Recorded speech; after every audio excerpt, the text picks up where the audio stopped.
دعا، اللہ سے فریاد۔ دعا کی رفتار کا اندازہ اس بات سے لگا لیں کہ یہ دل سے زبان تک آنے سے پہلے رب تک پہنچ جاتی ہے۔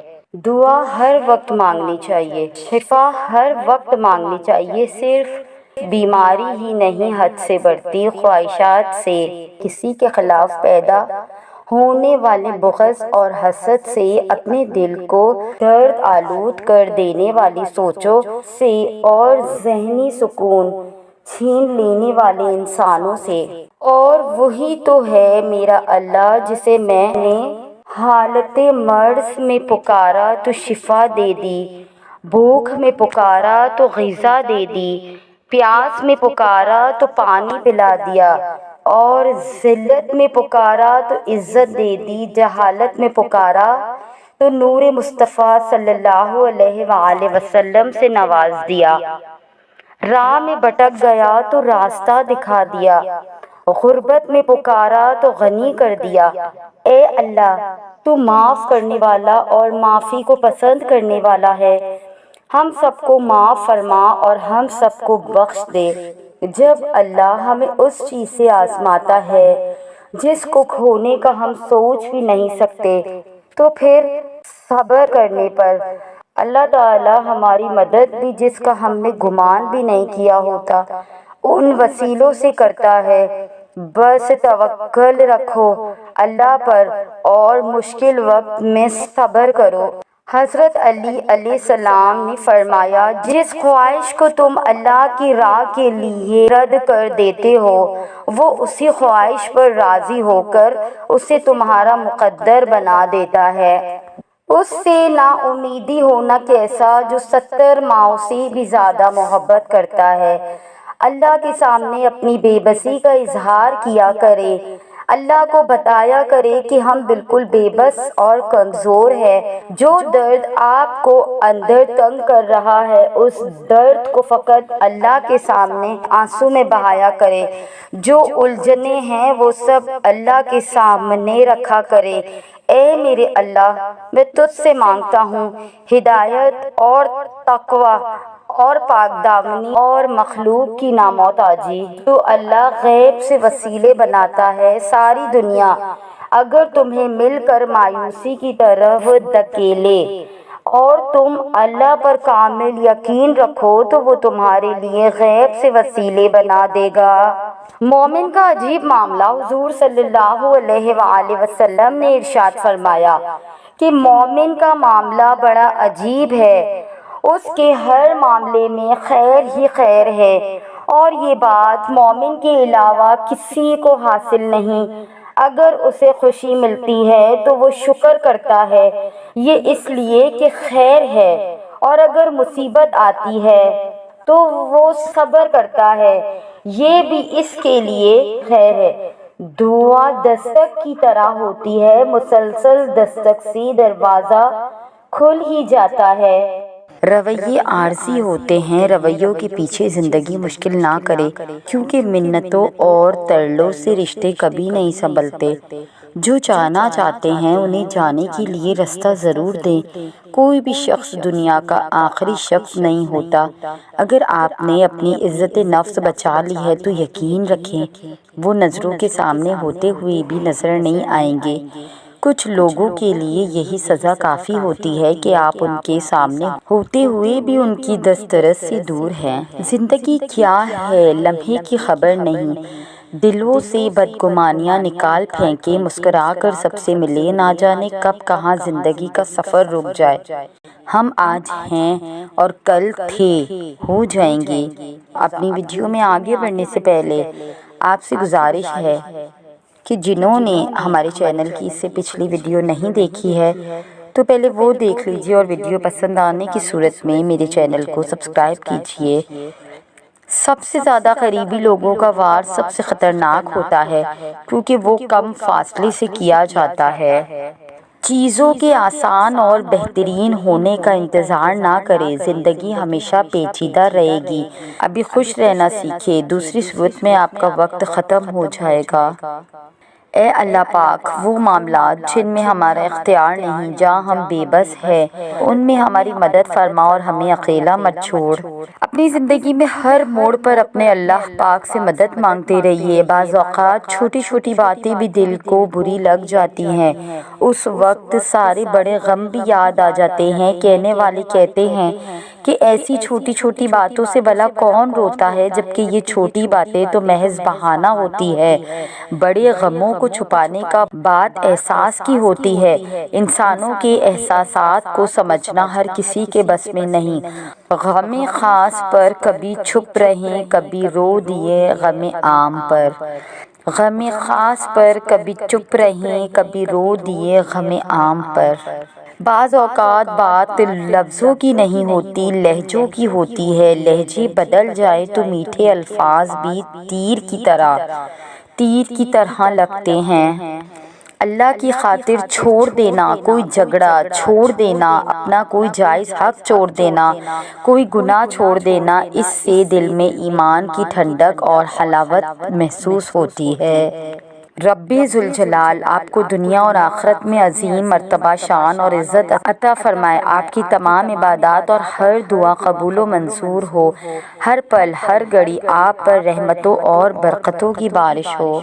حضرت امام جعفر صادق کی والدہ کا نام ام فروہ بنت قاسم بن محمد بن ابو بکر صدیق رضی اللہ تعالی عنہ، جبکہ آپ کے والد محترم کا نام مبارک حضرت امام محمد باقر بن زین العابدین بن امام حسین بن مولا علی رضی اللہ تعالی عنہ یعنی امام جعفر صادق کا شجرہ نسب والدہ کی طرف سے سیدنا ابو بکر صدیق اور والد کی طرف سے مولا علی سے جا ملتا تھا۔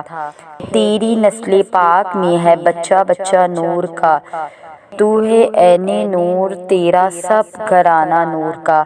ہر کسی کی نعمتیں بھی الگ ہے، ہر کسی کی آزمائشیں بھی، ہر کسی کی کہانی بھی الگ ہے اور سبق بھی الگ ہے۔ کبھی کسی اور کو دیکھ کر یہ مت سوچے کہ آپ محروم ہیں، آپ پر بھی آپ کے رب کی بہت سی عطا ہے۔ چیزوں کی کوئی اہمیت نہیں ہوتی، وہ تو کبھی نہ کبھی مل ہی جاتی ہیں۔ صرف انسان ہے جس کا کوئی نعم البدل نہیں ہوتا۔ ایک بار کھو جائیں تو نہ ان کو دیکھا جا سکتا ہے اور نہ کبھی دوبارہ مل سکتے ہیں۔ اس لیے چیزوں سے زیادہ انسانوں کی قدر کرنے کی کوشش کرے، جس سے جتنا بھی جس حد تک بھی تعلق ہو اس تعلق میں مخلص ضرور رہیں، منافقت نہ کرے۔ ہو سکتا ہے بعض اوقات آپ کو شدید تکلیف پہنچے، مگر آپ کا ضمیر مطمئن ہوگا کہ آپ مخلص رہے ہیں۔ زندگی بہت خوبصورت ہے۔ سچ تو یہ ہے کہ انسان ہی انسان کی دوا ہے۔ اپنے مر جانے والوں پر رحم کھائیں، احتیاط کریں۔ ایک بات کی طرف میں آپ لوگوں کی توجہ دلانا چاہتی ہوں کہ اکثر دیکھا گیا ہے لوگ اپنے مرنے والوں کی بعد میں ویڈیوز بنا کر ان کی پکچر لگا کر افسوس کر رہے ہوتے ہیں، ریلز بناتے اور پھر ان میں سیڈ سانگ بھی لگائے ہوتے۔ پلیز ایسا نہ کریں، مرنے والے مر گئے۔ جو انہوں نے تصویریں بنائی تھی بنا دوپٹے کے یا جیسے بھی یا حجاب میں بھی، لیکن ان کا فیس نقاب کے بنا ہے، یا پھر مرنے کے بعد کسی کی آواز کو استعمال کرنا کسی عورت کی، یا پھر لوگوں کو سنانا۔ آخر کیوں؟ کسی کی بیوی مر جاتی ہے تو وہ اس کی پکس لگا کر کدھر جا رہی ہے؟ پکس لگا رہا ہے، کتنے نامحرم دیکھتے، کیا گناہ نہیں ہوتا ہوگا؟ اپنے والدین کی تصویریں بھی مت لگائیں۔ اور ان کے پیچھے گانے، کیا ہو گیا؟ کیوں یہ لائکس اور ویوز کی گیم سے نکل کر دوسروں کا سوچیں۔ پلیز احتیاط کریں، مرنے کے بعد ان کے لیے تکلیف کا باعث نہ بنیں۔ استغفر اللہ الذی لا الہ الا هو الحی القیوم واتوب الیہ۔ جعفر بن محمد نے سفیان ثوری سے فرمایا، اے سفیان، جب تمہیں وہ چیز ملے جو تمہیں پسند ہو تو الحمدللہ زیادہ کہا کرو، جب تمہیں وہ چیز ملے جو تمہیں ناگوار ہو تو لا حول ولا قوت الا باللہ زیادہ کہا کرو، اور جب تمہیں رزق میں تاخیر محسوس ہو تو استغفار زیادہ کہا کرو۔ سفیان رحمۃ اللہ علیہ فرماتے ہیں، میں میں نے اس نصیحت سے بہت زیادہ فائدہ اٹھایا۔ بنا مطلب کی چاہت۔ حضرت علی رضی اللہ تعالیٰ عنہ فرماتے ہیں، قدر کرو ان کی جو تم سے بنا مطلب کی چاہت کرتے ہیں۔ دنیا میں خیال رکھنے والے کم اور تکلیف دینے والے زیادہ ہوتے ہیں۔ بے شک حضرت علی نے ایک اور جگہ فرمایا، کسی کا دل توڑنے سے پہلے یہ سوچے دل ٹوٹنے کی معافی بندہ دیتا ہے، اللہ نہیں۔ میرے بابا نے مجھے بچپن میں سمجھایا تھا، جب کسی کو عدالت میں پیش کیا جاتا ہے تو وہ نہیں بولتا، اس کا وکیل بولتا ہے۔ اسی طرح جب تمہیں زندگی میں لگے کہ لوگ تم کو پریشان کر رہے ہیں تو تم خاموش رہنا، کیونکہ حسبنا اللہ و نعم الوکیل، مجھے اللہ کافی ہے اور وہ بہترین کارساز ہے۔ اے اللہ، آج کے دن جتنے بھی ہاتھ تیری بارگاہ میں دعا کے لیے اٹھے، ان سب کی نیک تمنائیں، حاجتیں اور دعائیں قبول فرما۔ آمین ثم آمین یا رب العالمین۔ وقت اور قدر۔ جب وقت پر دو لفظ بھی کہے نہ جا سکے تو وقت گزرنے پر لمبی چوڑی کہانیاں سنانے کا کوئی فائدہ نہیں ہوتا۔ قدر اور وقت بھی کمال کے ہوتے ہیں، جس کی قدر کرو وہ وقت نہیں دیتا اور جس کو وقت دو وہ قدر نہیں کرتا۔ سب کچھ کھو دینے کے بعد بھی اللہ پر یقین رکھنا، اسے ہی ایمان کہتے ہیں۔ اللہ کو بتایا کریں اپنے دل کی کیفیت، اسے بتایا کریں۔ اللہ کو بتایا کریں اپنے دل کی کیفیت، اسے بتایا کریں کہ آپ کیا محسوس کر رہے ہیں اور کتنی تکلیف میں ہیں۔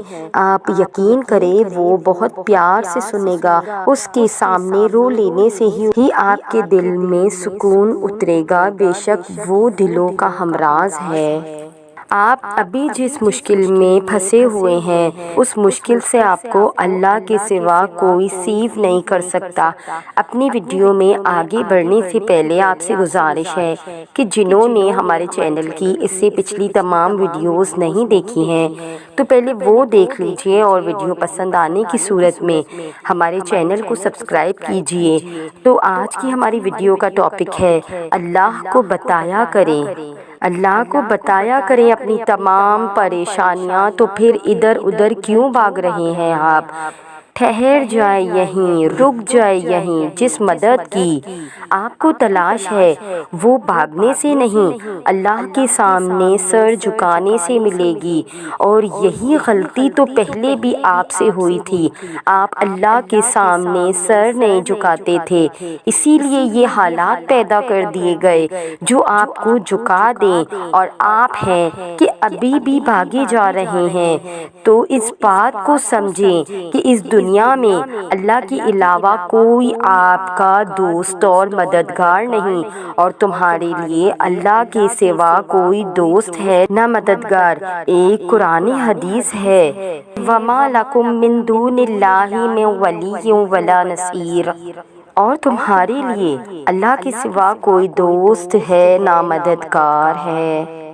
اور اللہ فرماتے ہیں، ہر چیز کے لیے مجھے یاد کرو، اگر وہ تمہارے حق میں بہتر نہ بھی ہوئی تو بھی میں بہترین بنا کے اسے عطا کر دوں گا۔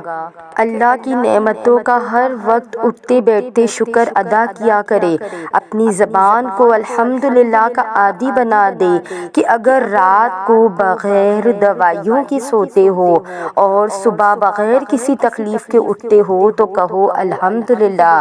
یہ تمام اللہ کی نعمتیں ہیں جن پر شکر ادا کرنا ہمارا فرض ہے۔ انسان جتنا بھی مضبوط بن جائے مگر کوئی نہ کوئی درد ایسا ہوتا ہے جو یاد آنے پر آنسو بن جائے اور آنکھوں میں ٹھہر جاتا ہے، اور پھر یہی آنسو اسے اللہ کی راہ تک لے کر جاتے ہیں کہ جتنا ملے قبول کر لینا چاہیے۔ ہو سکتا ہے یہ بھی ہماری اوقات سے زیادہ ہو، تم تو گنہگار بندے ہو، اس کا فضل تو ہر وقت ہمارے عیب چھپاتا ہے۔ اور پھر میں نے میری ہر آزمائش کو کہہ دیا، اللہ بہت بڑا ہے۔ جو لوگ تمہیں توڑ دیں تو اپنے ٹکڑے لے کر اپنے رب کے پاس چلے جاؤ، وہ تمہیں جوڑ دے گا۔ اللہ فرماتا ہے، میں بہتری سے پہلے دیری کرتا ہوں اور میں انہی کو آزماتا ہوں جنہیں میں پسند کرتا ہوں۔ خود کو دعائیں مانگنے کا عادی بناؤ، کیونکہ دعائیں بہت قیمتی شے ہے۔ اندھیروں میں راستہ دکھا دیتی ہے، زخموں پر مرہم رکھ دیتی ہے۔ اللہ سے مانگنے ایک خوبی یہ بھی ہے کہ آپ اپنے جذبات کو الفاظ کا روپ نہ بھی دیں، وہ پھر بھی آپ کے جذبات کو آپ سے بہتر جانتا ہے۔ صرف اللہ ہی ہے جو دلوں کا بوجھ اتار سکتا ہے، دل کو سکون عطا کر سکتا ہے۔ جب خالق سے دل لگا لیا جائے تو دل اتنا پریشان نہیں ہوا کرتا، کیونکہ پھر ہم ہر وقت اللہ کو اپنے پاس پاتے ہیں۔ تو دعا کرو اور کرتے رہو کہ دعاؤں کا چاہے رنگ نہیں ہوتا، لیکن جب یہ رنگ لاتی ہے تو زندگی میں رنگ بھر دیتی ہے۔ تو یہ تھی میری آج کی ویڈیو۔ اے عطا کرنے والے اللہ، بلند عزم و ہمت عطا فرما، مشکلات و مصائب میں استقامت اور بردباری کے ساتھ بڑھے۔ اللہ کریم ہر مقام و منزل پر حامی و ناصر اور کارشاں ہو، بابرکت و روشن ساعتوں کی دعا کے ساتھ۔ السلام علیکم ورحمۃ اللہ وبرکاتہ۔